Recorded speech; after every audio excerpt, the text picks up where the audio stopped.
Dr. Lindsay Browning. This is because of an extraordinary article, really interesting article on BBC Online about stress dreams, the reason for them, why we have them. And with Colin Espy earlier on, who has been writing about this and studying this. And now we've got Dr. Lindsay Browning, chartered psychologist, neuroscientist, author and sleep expert. Lindsay, good morning. Good morning. Whenever we have sleep experts on the show, the phone lines go ballistic. People want to talk about sleep because it's central to our lives and many people struggle with it. Linda in Selby, let's go straight with you, Linda. What would you like to say? Good morning. Oh, yes, good morning, Nicky. Well, I have these dreams. I never know when they're obviously going to occur, but similar situations where I'm trying to get away from something or out of a room or anything like that, and I'm totally paralysed. I can't move, and I'm asking people for help and reaching out, but it's as if I'm a ghost. I can't catch the hand. My hand seems to go through theirs, and there's no grip or anything, and I just feel completely paralysed. And then all of a sudden, I launch myself forward, and that's when I fall out of bed or jump out of bed, and I crash into a wardrobe or a wall. Yes, and I really hurt myself. Now, that's not every occasion, but I've had some really nasty bumps over the years. And I just don't know why that happens in my sleep. No, things that go bump in the night. That's you. Oh, yes, and Lindsay, what we're hearing this morning, I don't know if you heard the last section, but what we're hearing this morning is these are recurring dreams, so they recur for a reason. That's quite something what happens to Linda, Lindsay. Yes, well, what Linda described, I wonder if that might be a little bit of sleep paralysis going on there. Sleep paralysis is a sort of sleep disorder where you partially wake up from within dreaming sleep, but you're unable to move because your body is still paralyzed. And lots of times with sleep paralysis, people will see images on the ceiling. They will potentially see someone in the room.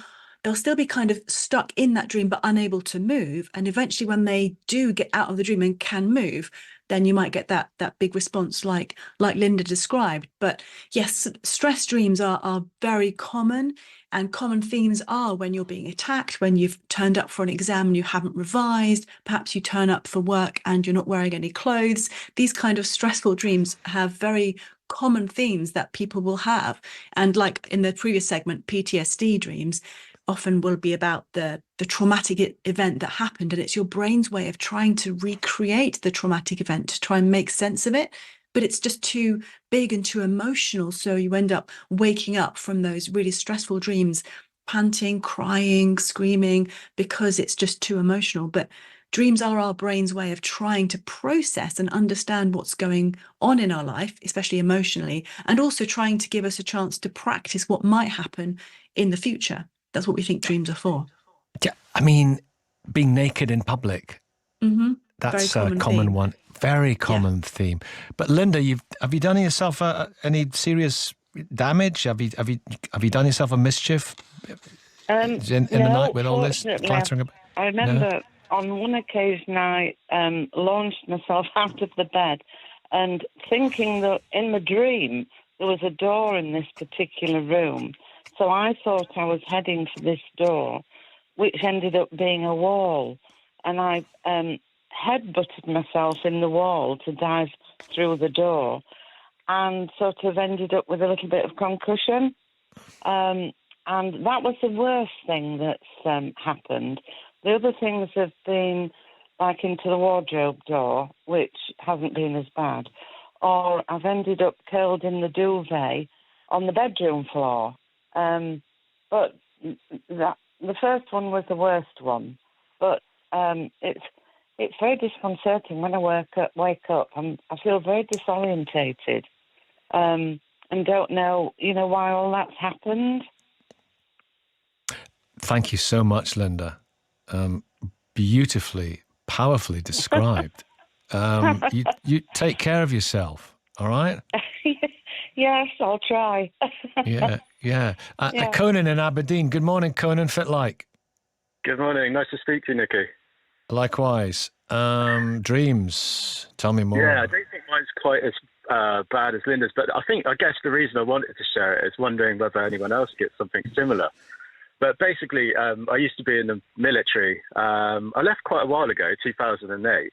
But my dream is I wake up and I'm back in the army again. And it's I'm sort of thinking, I'm going around telling everyone, I've left, I don't need to be here. And they're sort of, nobody's sort of taking any notice. And no, you're in the army again, mate. Crack on. Yeah, I'm waking up. Are you when I wake up? Oh, relief. I was going to ask. Yeah, relief. That's interesting. And Lindsay, you can get that. It can go both ways. You can get relief, or you can get disappointment when you wake up that it's not true. Absolutely. Like I got scoring goals for Scotland, and I wake up in the morning. It's not true. It never happened. It never would happen. It's inconceivable. But what do you make or of? You're talking to a loved one. Maybe you in your dream, your loved one didn't actually die, and then it can be really distressing when you wake up. Really distressing. What about Conan's? What do you make of that? Well, that suggests the fact that you're having that kind of dream fairly recurrently, considering you left the army so long ago. It could be that actually some part of your brain that you haven't quite fully put that to bed, that there's still some things that your brain is trying to make sense of. And maybe it could be that just talking it through with a friend, or even if there are some aspects from your experience in the army, which I would almost certainly imagine would be quite traumatic, some of them, that maybe talking through with a counsellor, those kinds of things might help to put those issues to bed. And then you might find that those recurrent dreams, when you're going back there, don't happen so much because you've dealt with them during the daytime. So your brain isn't trying to deal with them at night. Okay. How do you sleep generally, Conan? Yeah, good, I think. Good. Yeah. And it's not frequent. It's sort of like every 6 months or something, but it's it's like being signed up against your will over again without realising. Well, like national service. Yeah. Okay. Yeah, thank you.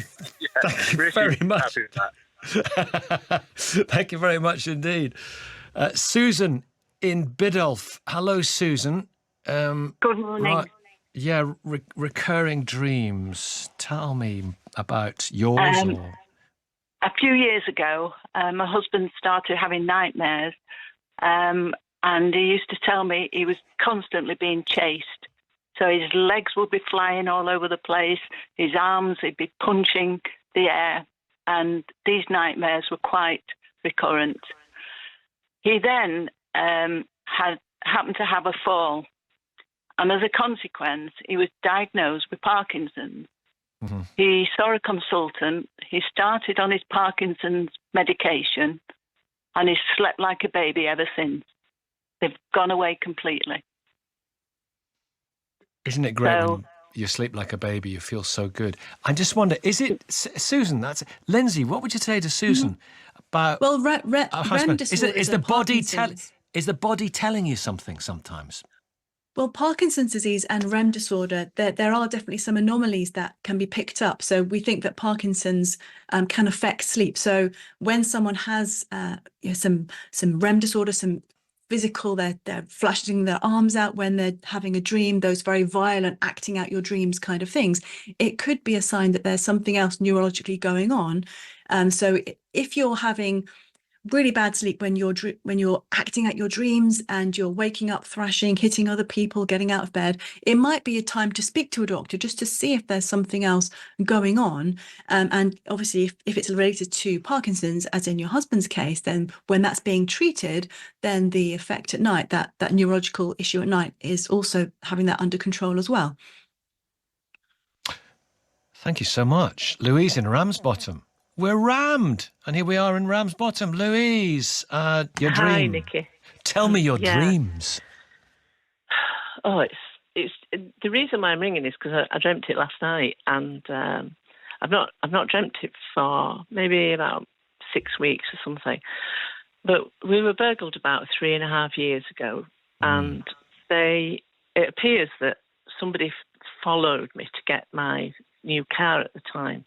The guys that took it, we weren't in the house, and they came in, got the keys, but they also came upstairs, and they took all the stuff, everything, in pillowcases. And so they went on my bed and took the pillowcase and filled them with stuff. And I have this recurring dream that a man comes into the room. Sometimes it's two, but I feel completely safe with my husband next to me in my waking hours. But in my dream, last night, this man came in. He is dressed in black, oldish, and he stands over me, tells me to shush.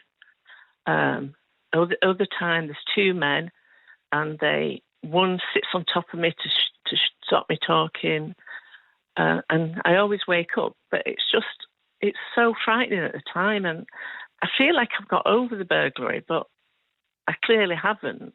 I don't know why I keep dreaming it, even though I feel safe with my husband next to me. Understandable, Lindsay, to have those dreams. No, Lindsay's the expert. I know you're Louise. Oh, I'm so sorry. I'm sorry, Nicky. No, don't worry about it. I should know better than you get the name wrong. Listen, it happens all the time, but not on that occasion. It doesn't. So, Lindsay, what would you say to Louise? Yeah, it's perfectly understandable. When there's something that affects your bedroom, then of course it's going to trigger it. Your inner sanctum. That's it, isn't it? Absolutely. Yeah. So again, like you think you may have got to terms with it during the daytime. Clearly there's still more work to be done. And of course, your bedroom, your sanctuary, that's your space, your special safe space, which has been disrupted because they've come into it. And obviously I would suggest, like I said to the previous caller, speaking to a counsellor would probably really, really help. Also, maybe think about changing something about your bedroom to mix it up, maybe getting some new bedding, maybe paint your bedroom, maybe move the bed to a different place if you can, just to change something so it doesn't feel quite the same as when you felt violated when they came into your bedroom. Yeah, it's definitely something that, it does bother me because it is quite frightening at the time. It's very frightening. And the next day I think, oh, I'm okay. But once our alarm went off downstairs, and I was sound asleep in bed. And my husband said I just leapt up, and I leapt up. I ran to the bedroom door, locked the bedroom door, and opened the window and shouted out, "Go away, go away." And it was just, it must have been something triggered. I think it was a cat downstairs or a dog or something. But and it was just, it's clearly still on my mind. But in my waking hours, I feel I don't feel threatened by it. It's over 3 years ago. So, but yes, I think I'll take you up on that advice. I will possibly speak to somebody because I need to get. Hello, darling, I'm coming.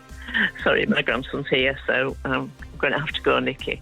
Listen, I'm going to have to go as well. It's coming to the top, but is it? Louise, thank you very much indeed. What a strong one to finish on, and one I think that any right-minded person will completely understand. Thank you for listening.